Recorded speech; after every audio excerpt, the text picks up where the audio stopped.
Уважаеми кмете на община Босилеград господин Захариев, уважаеми бивши и настоящи президенти, уважаеми бивши и настоящи членове на отбора, уважаеми бивши и настоящи футболисти, уважаеми приятели, уважаеми медии, уважаеми дами и господа, добре дошли на откриването на фотоизложбата, посветена на 50 години на основаването на ФК Младост Босилеград.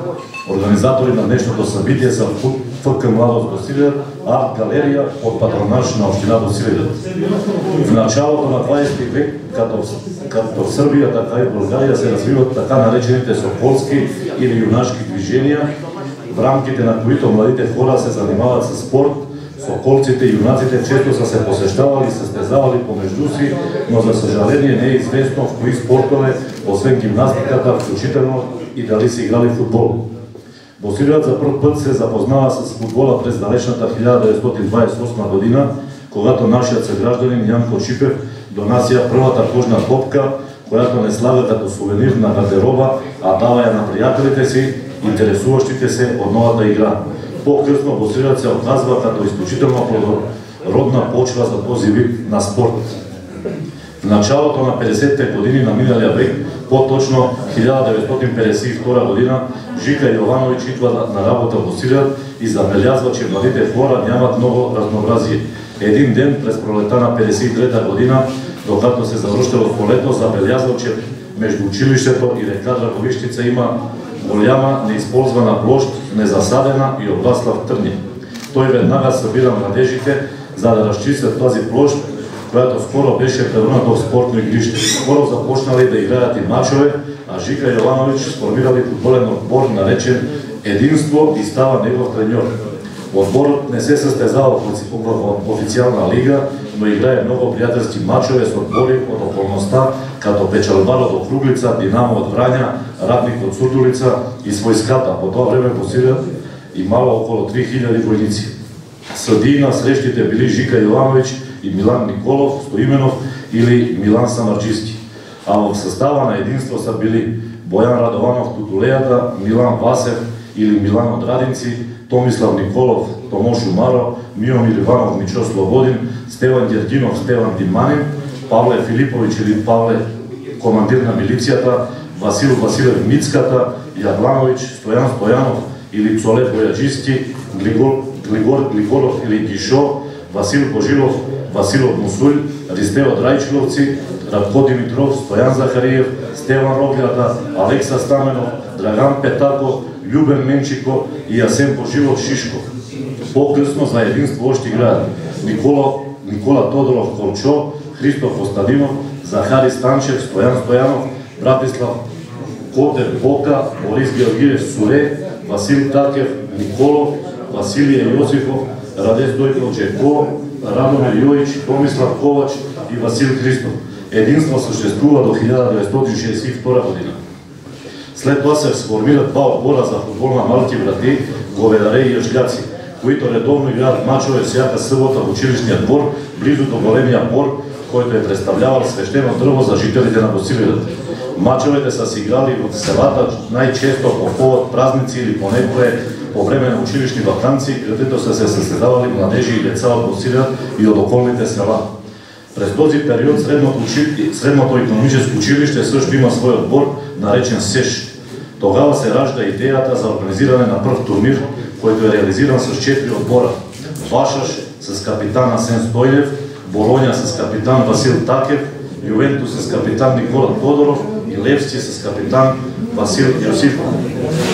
С течение на времето младите хора са натрупвали знания и спортни навици, така че броят на футболистите непрекъснато се увеличавал и все по-често възниквала необходимостта от сформиране на футболен отбор в Босилеград. Огромно влияние върху развитието на футбола по това време оказват играчите, които след обучението си във вътрешността на страната се завръщали в Босилеград. През средата на 70-те години била организирана общинска конференция на социалистическата младеж в Босилеград начело с председател Ставрес Пасков. През 75-та година, виждайки, че има нужда от сформиране на футболен отбор, Спасков прави предложение и взема се решение за негово създаване. Организационният комитет за учредяване на клуба заседва в залата на Общинския съд в следния състав: Ставрес Пасков, Винко Стоянов, Алекса Стаменов, Христо Костадинов, Братислав Котев, Стоян Захариев, Васил Такев, Минко Станчев, Димитър Станчев, Радомир Йович, Раде Стойков и Борис Георгиев. Взето е решение първият председател на отбора да бъде Ставре Спасков, а секретар Христо Костадинов. Отборът е наречен ФК Младост Босилеград. Общинската конференция на Социалистическата младеж в Босилеград насрочва и първо събиране на новосформирана ФК Младост Босилеград и отправя се искане до всички фирми, институции, комитети, съвети, съюзи и организации да освирят свои делегати. Като тяхни представители на събранието са били Захари Андонов от името на търговинско дружество Слога, Захари Станчев от името на Общинско събрание Босилеград, Захари Захариев от името на Автотранспортно дружество, Петър Илиев от името на Основно училище Георги Димитров, Асен Стойнев пред Съюза на борците, Васил Такев пред ССРН, Иван Григоров пред полицейското управление, Минко Наков пред службата за социално счетоводство и кредитна банка, Братислав Котев пред горския участък, Захари Стоянов пред образователния център Иван Кариманов, Вене Велинов пред Общинския комитет на Съюза на комунистите, Стефан Стоянов пред службата за социално осигуряване и електроразпределително дружество, Велин Стоичков пред Социалистическия младежки съюз, Милан Николов пред Здравния център, Васил Христов пред Общинския съюз по физическа култура, Христо Костадинов пред Общински съд, Симеон Тодоров пред Общинския синдикален съвет, Трайче Митушев пред военна поща 2515, Пене Христов пред Основно училище Гоня Любата, Кирил Георгиев пред Основно училище в село Бистър, Йордан Йорданов пред началното училище в Горня Любата. Може би има още няколко делегати, але имената не са запазени в архивите. Трябва да се отбележи, че най-големите спортни идоли на членовете на Организационния комитет, сформирал ФК Младост Босилеград, са били играчите на единство, на които те са се възхищавали, от които са учили не само на футбол, но и на други спортове. През есента 1975 година, по-точно на 28 септември, с редовна линия на АТП Босилеград по маршрута Босилеград-Скопие, ФК Младост заминава на матч в Бояновъц срещу ПСК. Това е първа официална среща на отбора, която Младост печели с 5-1. Ръководител на пътуването е бил Раде Стойков, пръв треньор Стоян Захариев, а помощници треньори Радомир Йович и Борис Георгиев. В състава на Младост в първи официален матч са били номер 1 Александър Захариев, номер 2 Мило Станкович, номер 3 Жарко Евтимов, номер 4 Илия Кирилов, номер 5 и капитан Георги Георгиев, номер 6 Арсо Арсов, номер 7 Борис Тасев, номер 8 Томислав Григоров, номер 9 Христо Арсов, номер 10 Драгар Станкович и номер 11 Иван Арсов. През първия сезон са играли още Добри Крумов, Васко Евтимов, Васил Тасев, Владимир Величков, Александър Иванов, Димитър Стойнев, Методи Чипев, Драган Андонов, Ивайло Димитров, Стоян Васич, Григор Михалков, Александър Богоев, Драган Владимиров, Милей Андонов и Славча Стойнев. В началото на сезона отборът е с червено-бели и черно-бели екипи, но поради все по-чести разногласия между играчите относно това каква екипировка да носят, взето решение официалният цвят на отбора да бъде зелен и екипите бяха сменени на зелени след 2 мача изиграни, което остава и до днес днешен. ФК Младост започва да постига първите си успехи още през първите сезони. Най-запомнящо е спечеленото първо место между Общинската футболна лига Враня през сезон 1975-76 при изключително силна конкуренция. Поколенията от онова време с удоволствие си спомнят и за класирането на финала за купата на маршал Тито на територията на Пчински окръг през сезон 1980-81. По-точно на 27 май 1981 година ФК Динамо Враня гостува на стадион Пескара в Босилеград и резултат е бил 3-1 в полза на гостите. Преди началото на матча ФК Младост Босилеград е награден с юбилейна значка от Футболния съюз и благодарствено писмо от Междуобщинския футболен съюз за безупречна организация на матча. През тези години, в края на 70-ти и началото на 80-те години, се развива много сериозно сътрудничество на завидно ниво, както с клубовете от вътрешността, така и от Република България. През 1978 година ФК Младост играе за първ път приятелски матч срещу ФК Великощ от Юстендил, Република България. 2-0 в полза на домакините. А по-късно тези матчове се превършат в традиция. През този период ФК Младост разполага с отличен младежки отбор, така че треньорът Георги Георгиев все по-често прехвърля футболистите от младежкия състав в първия отбор.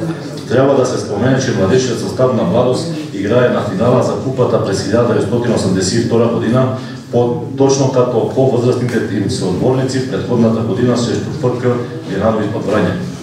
Трябва да се отбележи, че стадионът е ремонтиран в средата на 80-те години на миналия век, като в тази инициатива са взели участие голям брой хора и организации. През 90-те години на миналия век във време на голямата криза ФК Младост се не отказва и продължи да се състезава и да създава нови млади футболисти. През 1992 година на финала за купата на територията на Пчински окръг ФК Младост отново беше домакин на ФК Динамо от Враня. Матчът завърши 3-2 в полза на гостуващия отбор. В началото на 21 век, по-точно през сезон 2004-2005, с ново зряло поколение футболисти от Босилеград и няколко подкрепления от Враня, ФК Младост Босилеград става шампион на Пчинска футболна лига за първ път от сезон 75-76 и преминава в Южноморавска футболна лига. Успехите продължават под ръководството на треньорите Георги Георгиев и Владица Манасиев. И с изключителен принос на тогавашния секретар на клуба Васил Захариев. ФК Младост 2 сезона играе в тази лига, след което изпада поради реорганизацията на същата. Следващия сезон Пчинска окръжна лига през 2006-2007 ФК Младост отново е шампион, но в плейофния матч за класиране в по-високата лига Лесковец губи от ФК Ястребец от Блацев 3-1.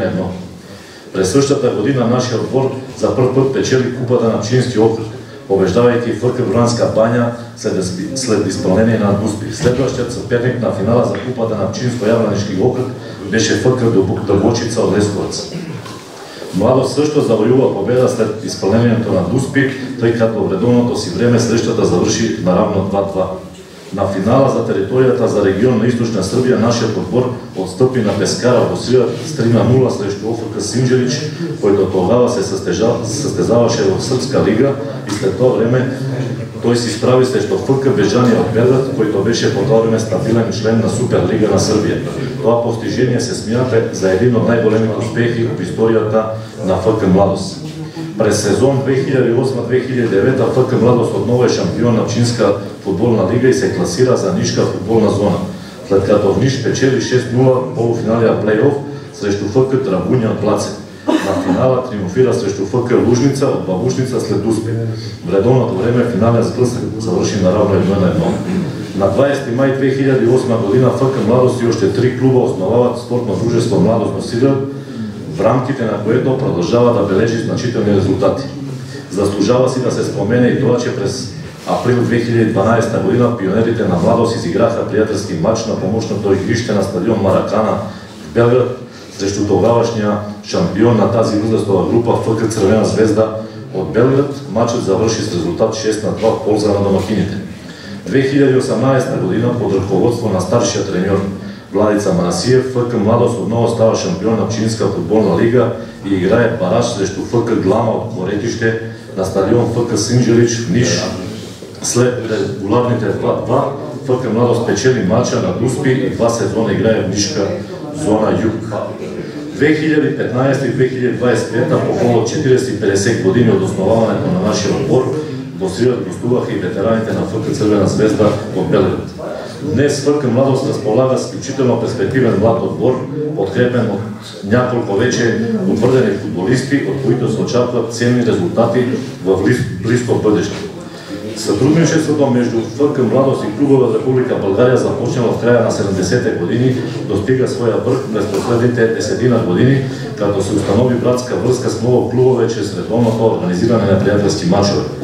И това с Левски София, ФК Марек Дупница, ФК Великощ Юстендил, ФК Драгалевци София, ФК Струмска Слава Радомир и ФК Вихрен Сандански. В продължение на 50 години от основаването си ФК Младост остава доминиращ фактор в Босилеградския спорт, като през годините в отбора са играли около 2300 футболисти от всички възрасти, Регистрирани са били около 500. Като такъв той винаги успял да окаже решаващо влияние върху качеството и интереса към футбола на територията на община Босилеград. През цялото време ФК Младост развива и професионални тренерски кадри като основа за качествена игра и състезаване в по-качествени лиги. ФК Младост не само, че се състезава в prvenstvени мачове и участва на преварите за купата на Пчински окръг, ежегодно организира и традиционални летни турнири, състезания по футбол на малки врати в селата, турнири по плажен и уличен футбол, Open Fun, открити забавни футболни училища, Международния мемориален турнир Владимир Чипев. Отборът постоянно върши и подбор на млади таланти, с които се провеждат специални тренировки. В своята работа ФК Младост обръща специално внимание на работа с по-младите категории. От 2018 година насам отборите на петлетата, пионирите и кадетите се състезават в лиги. Нека да посочим, че няколко млади футболисти успешно преминаха всички селекции до регион Източна Сърбия, а някои от тях са вече и в първи отбор на Младост. ФК Младост днес се стреми да привлече колко се може повече деца към футбола, развивайки и награждавайки техния талант и любов към спорта, и по този начин създава здрави личности и добри спортисти. През последните години се обръща голямо внимание на женския футбол. Дългогодишното съществуване и оцеляване на ФК Младост е подпомогнато много физически и юридически лица, но основният финансист и най-важната опора в работа на клуба, особено през последните 20-те години, е община Босилеград. Използвам момента да се заблагодарим на всички тези хора и институции. Към днешна дата, 26 декември 2015 година, ФК Младост Босилеград е на второ място в prvенството. Само една точка за първи отбор. Надяваме се този сезон да печелим prvенството и аз лично съм убеден от това нещо. Ръководството на ФК Младост се променяше през годините, така че освен първият президент Ставре Спасков, начело на клуба са били и Алекса Стаменов, Здравчо Манасиев, Александър Иванов, Томислав Ковач, Драган Златков, Владимир Стоименов, Блажа Войнович, Боян Миланов, Любиша Петрунов, Саша Василков, Миодраг Якимов и настоящият президент на отбора Любомир Динов. Тази изложба трябва да бъде запазена от забрава и да остане на по-младите поколения, да знаят кой е основал и кой управлявал ФК Младост, кой е играл и какви са всички успехи на ФК Младост Босилеград през последните 50 години. Изложбата е свидетел на минало и настояще, на нашите 50 години победи, успехи, поражения, радост, щастие, енергия, любов, другарство, ентузиазъм в едно голямо семейство. Изложбата е посветена на тези, които създадоха ФК Младост Босилеград, които ни възхитиха със своите успехи и резултати. Посвещаваме я на тези, които сега играят за ФК Младост Босилеград, както и на бъдещите поколения. Още веднъж честит юбилей на всички, да живее наша младост!